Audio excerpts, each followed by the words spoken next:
and welcome to Washington Talk. I'm Eun-jung Cho.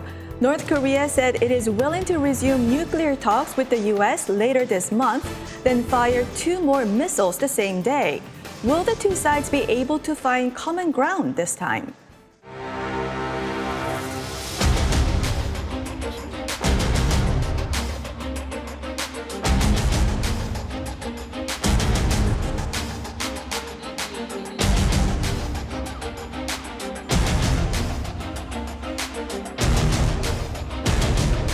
Made some very big mistakes when he talked about the Libyan model for Kim Jong-un.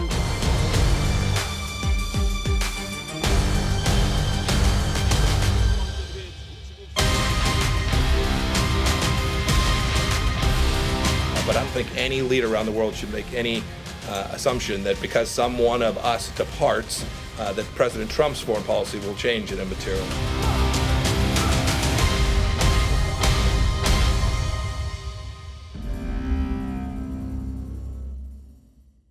In the studio with me today, Mr. Mark Fitzpatrick, Associate Fellow and former Executive Director of IISS Americas. Mr. Fitzpatrick was Acting Deputy Assistant Secretary for Nonproliferation at the State Department. Also joining me, Mr. Scott Snyder, Director of U.S.-Korea Policy Program at the Council on Foreign Relations. His latest book, South Korea at the Crossroads, charts the evolution of South Korean foreign policy and strategic choices. Welcome to the program. Thanks. Happy to be here. Mr. Fitzpatrick, North Korea's Vice Foreign Minister Choi Sun-hee said that North Korea is willing to resume dialogue with the United States in late September. U.S. officials has been asking for that meeting for months. So why is North Korea coming back now? I hope they really are coming back because they were supposed to be back in July.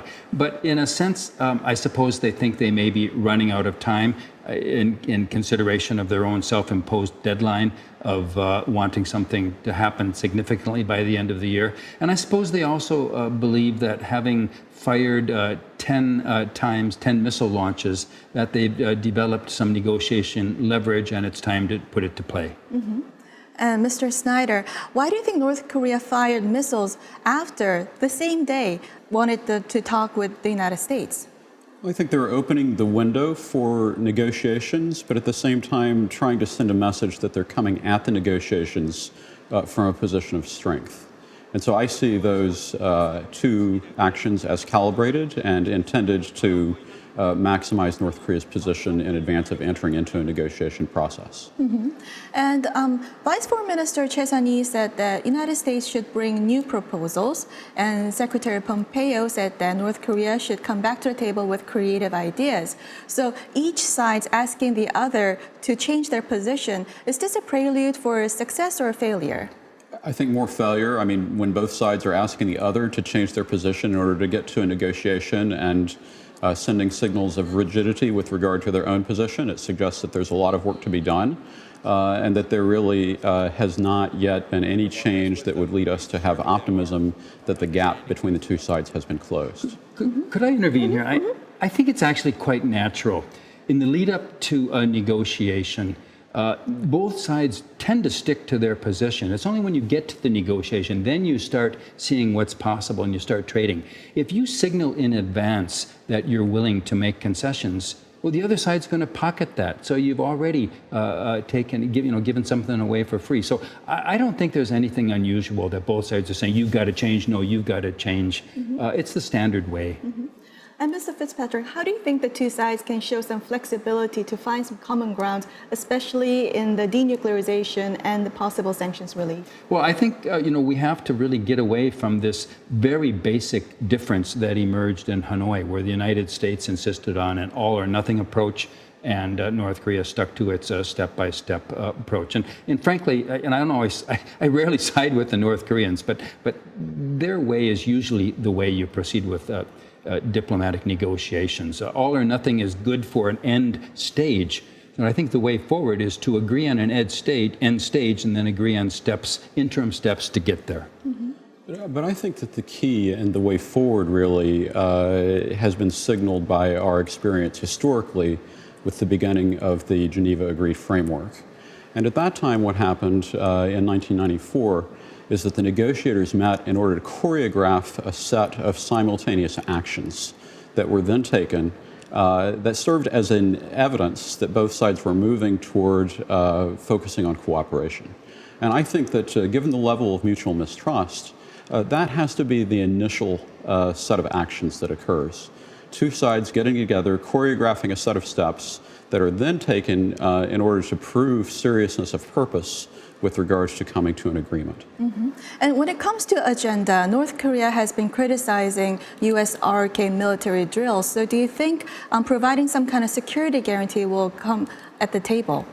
Well, I think we've got to find out more about what the North Koreans mean by security guarantees at this time. I mean, that has been a very broad statement that the North Koreans have made, but they've never defined it. They've wanted the U.S. to try to put things out, and then they decide whether it meets their needs. And the problem with that is that the goalposts always seem to be moving. Mm-hmm. And so we really need to pin the North Koreans down on what exactly they want, and then figure out what the reciprocal action would be that would justify taking that action. Mm-hmm.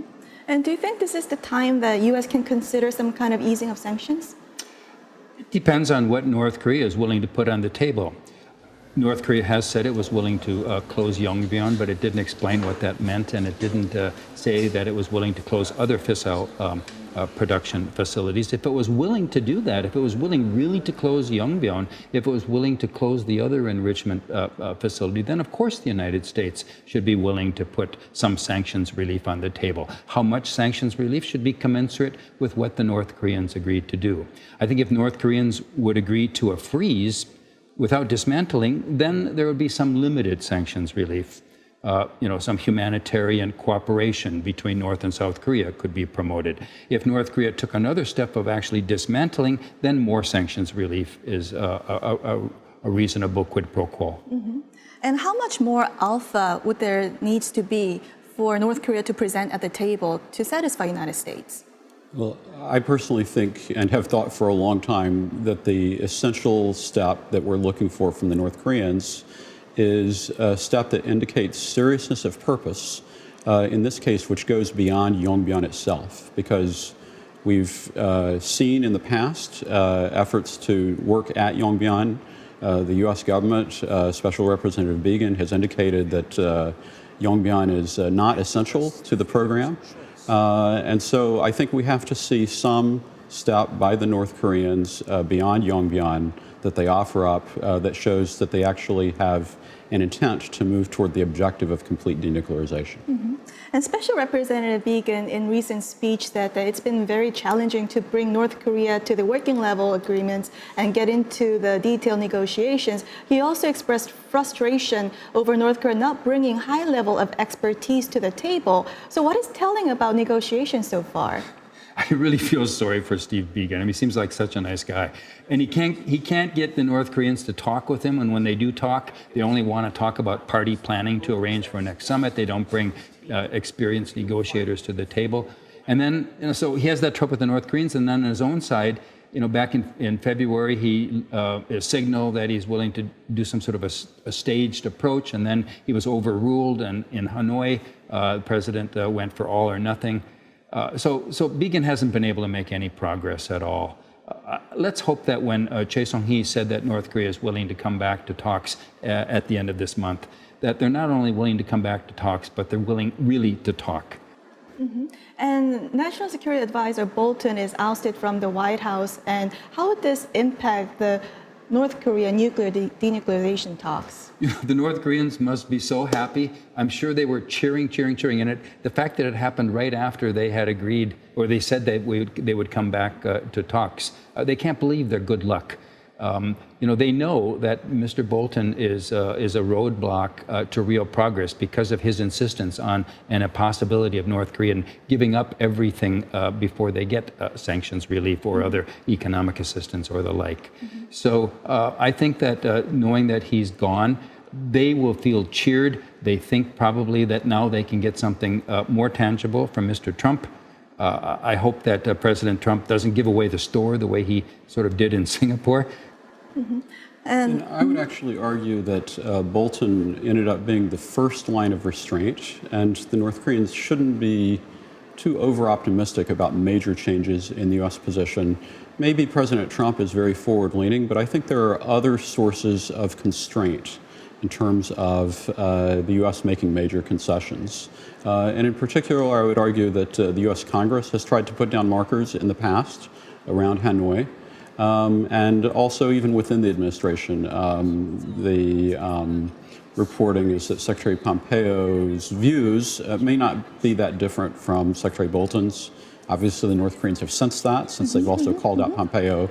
And so I think that there are constraints, but the North Koreans are timing this in order to maximize the level of political pressure and exigency that President Trump feels. And I think they feel that that is the key to pushing Trump toward making a bad deal. President Trump said National Security Advisor Bolton made several mistakes, and one of them is mentioning the Libyan model to Chairman Kim Jong-un. There are many criticism in the U.S. media about President Trump appeasing Chairman Kim. So would flattering Chairman Kim, would that lead to concrete results in denuclearization talks? Well, so far I see Kim's flattery of Trump as having been a little bit more successful than Trump's flattery of Kim, because Kim has benefited from the meetings, but we haven't seen progress. And so, I think that the chemistry with regard to the leadership and the mysteriously special relationship, I think, that Vice Minister Choi Sun-hee referred to. I mean, that's kind of a wild card, but primarily from a U.S. perspective, that is, I think, a vulnerability. What do you make of President Trump's Libyan model comment? President Trump is right that when John Bolton talked about the Libya model, it registered very negatively with North Korea. Now, Trump didn't have to side with North Korea, but he is correct that it's silly to talk about the Libya model, even though there are two things about the Libya model. What Bolton meant is that Libya gave up all of its weapons of mass destruction apparatus in exchange for sanctions relief and expected more. And so that's what Bolton is talking about. You give everything up and then you get a lot. But what the North Koreans hear when the Libya model means Gaddafi being caught in a gutter and brutally murdered. And that's what Trump was referring to, is that image of Gaddafi being murdered. So the Libyan model just resonates poorly with North Korea, and Trump gets that. And President Trump said that he expects to meet with Chairman Kim later this year. And pro-North Korean media, Joseon Shinbo, also said that working-level talks are aimed at drafting agreement to be signed at the upcoming round of summit between U.S. and North Korea. So what do you make of this talk of summit already when there's only preparations for the working-level talks at now? Well, it makes us wonder what has been going on under the surface in terms of communications. And it also raises a red flag in terms of the risk of, once again, waiting too late to put into place working-level discussions that would be designed to achieve a real agreement, and instead having a reality TV moment between Kim Jong-un and Trump.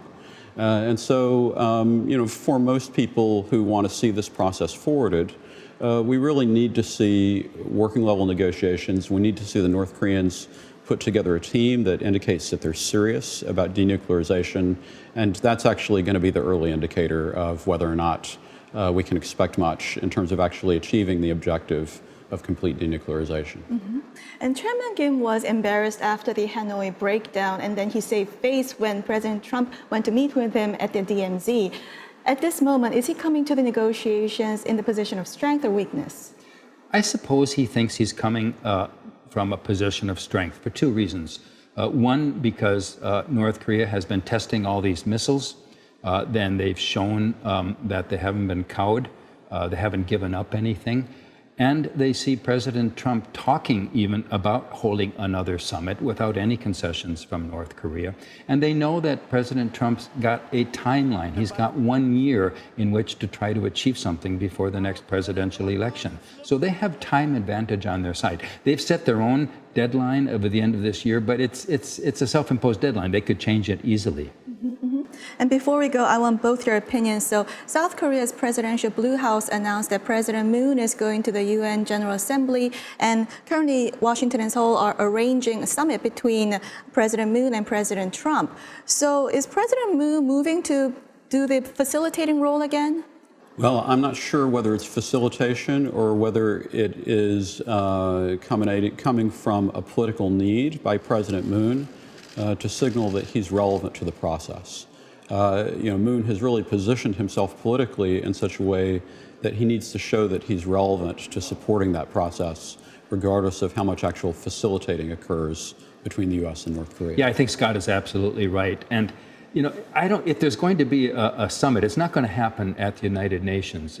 Kim Jong-un is not going to come to New York for that. What is supposed to happen at the time of the United Nations is a working level talk, but that can happen separate from any UN process. So I think President Moon being there really is to try to demonstrate that he's relevant. Mm-hmm. Well, we'll have to wait and see what happens. We'll watch now a video for our next discussion.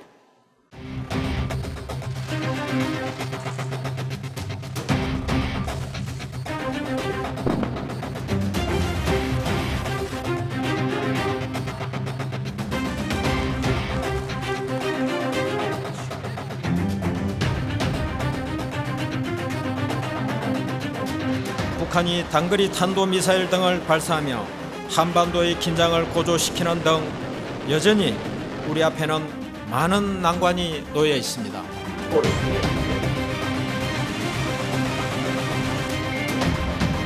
Allies, such as Japan and South Korea, have forsworn nuclear weapons programs, but how long will that conviction hold?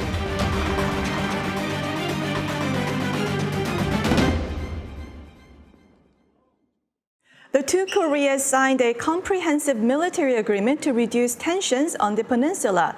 But in 2019, North Korea fired 20 short-range ballistic missiles and stopped dialogue with South Korean military authorities. Now, Mr. Snyder, given North Korea's threat persists with a slew of missile tests, short-range ballistic missile tests, how meaningful was the comprehensive military agreement? I think that what we're seeing is that it has accomplished a symbolic aim, and I think from the Moon administration's perspective, it has a kind of political significance as a step toward trying to achieve peaceful coexistence. But in reality, not much has changed. And in fact, the comprehensive military agreement from the very beginning was criticized by many as primarily involving South Korean conceptions and a relative absence of North Korean reciprocation. But I think that we can't deny that there were steps that were taken that have changed the atmosphere and signaled the desire to reduce tension. But they're just right now kind of surface, window dressing rather than substantive. Mm-hmm. And Mr. Fitzpatrick, since the military agreement, there's been no progress on denuclearization, no reduction of North Korean threat. So do you think the military agreement came too early? I don't think it necessarily came too early.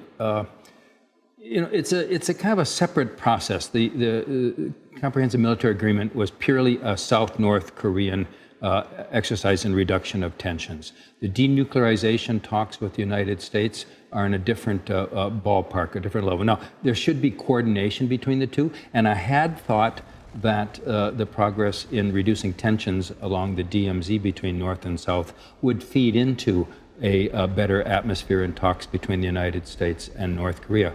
And in fact, it hasn't at all. And the talks between the United States and North Korea have actually made more progress, or at least there have been more higher level meetings than there have been between North and South Korea. But there hasn't been any reverse impact either. North-U.S. talks haven't impacted on South-North talks positively. From a strictly inter-Korean perspective, it was really a significant step forward in terms of actually having an agreement between the two Koreas for concrete tension reduction measures. The last time that kind of agreement had been made was in 1992. It never was implemented. This time they've actually achieved a little bit more, but it's incredibly disappointing that now the North Koreans seem to have defected from the process. And in fact, it's not being carried forward. And both sides are taking actions that raise questions about the relevance of the progress that has been made. Not only the military authorities, but authorities from two Koreas are not speaking at all. And now that the U.S.-North Korea dialogue may resume soon, do you think there will be some positive impact on the inter-Korean relations? I'm sorry to say there probably won't be. because they're on different tracks, and the United States negotiators are primarily concerned about North Korea's strategic threats to the United States. They should be more concerned about short-range missile launches. They should be more concerned about the inter-Korea dynamics. I think it would be useful if talks actually get into substance, if the United States side says that, look, one thing you could do, North Korea, to demonstrate reasons we should trust you, to demonstrate your sincerity, is to follow through with your promises to the South Koreans. If you won't follow through with a promise you made just a year ago to the South, why should we believe any promises you make to us? That's not a bad negotiating statement to make. Mm-hmm. So what I think is significant is that the developments of the past year tell us something about North Korean motives. And I think that what it tells us is that the North Koreans were after a reopening of the economic stream of benefits from South Korea to North Korea. And when they realized that Moon was actually constrained and that South Korea couldn't give anything to North Korea without U.S. approval, they lost interest in the inter-Korean track. Mm-hmm. And now they're focused on Trump. And mm-hmm. so I think that it's very important to understand North Korea's motivation for engaging in an inter-Korean dialogue was about reopening the resource stream that had existed in the mid-2000s. Mm-hmm. Special Representative Began's latest remark caught attention, saying that South Korea and Japan may seek to develop nuclear weapons if North Korea's short-range ballistic missile threat persists. So why do you think he said this in public? Well, in some sense, it's just a statement of reality. There is the possibility that North Korean nuclear development can stimulate that kind of interest in South Korea and Japan.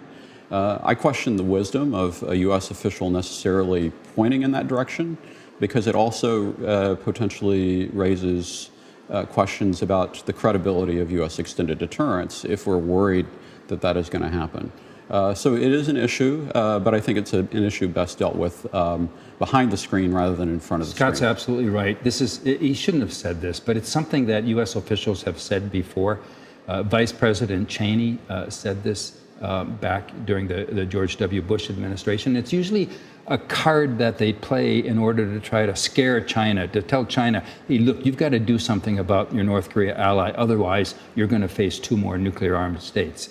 And as Scott said, that's sort of a reality, but talking about it like this actually gives the impression that the United States wouldn't care that much if its allies went nuclear.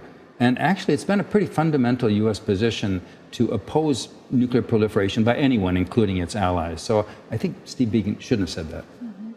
Well, we'll have to leave our conversation here and now move on to our next segment. Now, time for the photo moment, time to look at an interesting North Korea picture. Today, we have a recent photo of Pyongyang citizens inside the subway train. The metro is the second most popular public transportation system in Pyongyang after the trolley buses. The Pyongyang Metro is the deepest metro system in the world at 100 to 150 meters and doubles as a nuclear bunker. Mr. Snyder? Well, the most striking thing about this picture is the evidence of the use of cell phones. Yeah. I mean, I've been in that subway before, in that train. Everything else looks pretty much the same, slightly brighter patterns and cell phone use. So maybe they've got good Wi-Fi signaling down there so deep, mm-hmm. Which would actually be pretty impressive and maybe better than some other comparable systems in other parts of the world.